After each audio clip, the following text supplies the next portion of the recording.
si nous apportons à ce carrefour de crise, en fait, qui dévoile une crise beaucoup plus profonde, une crise systémique, une crise de civilisation, une crise culturelle, simplement une réponse technologique, juridique, économique, ce sera important, mais nous ne ferons que la moitié du chemin.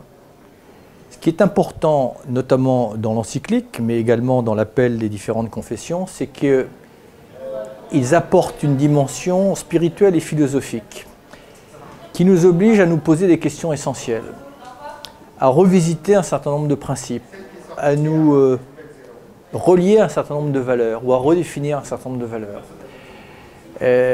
Dans un monde médiatique, synthétique, je pense que spontanément, nous n'aurions pas apporté cette dimension-là, qui, en dehors des autorités spirituelles ou religieuses, peut naturellement et d'une manière compréhensible nous appeler à une forme de réflexion, à une forme d'introspection et à une forme de projection.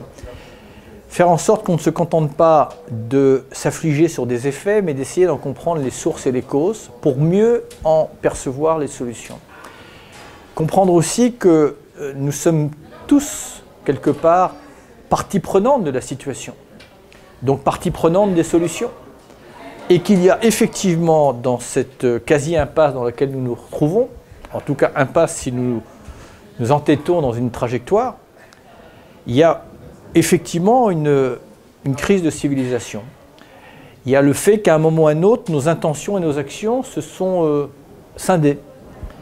Probablement parce que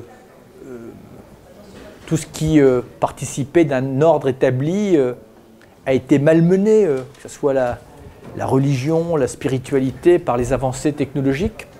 Et donc il faut que l'homme se repositionne, se relie dans le temps, dans l'espace.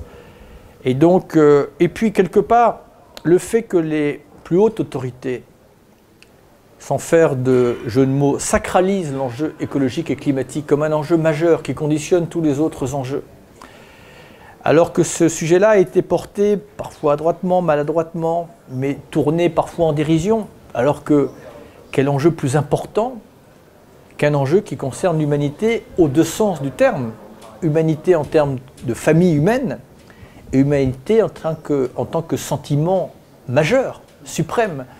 Et ces deux définitions de l'humanité sont en péril. Et les églises qui se disent expertes en humanité, on n'aurait pas compris que leur silence, qui pouvait être analysé comme une forme d'indifférence, ne puisse pas être rompu. Et là, il a été rompu avec, d'une manière magnifique, avec une analyse holistique, intrinsèque, très fine, sans complaisance.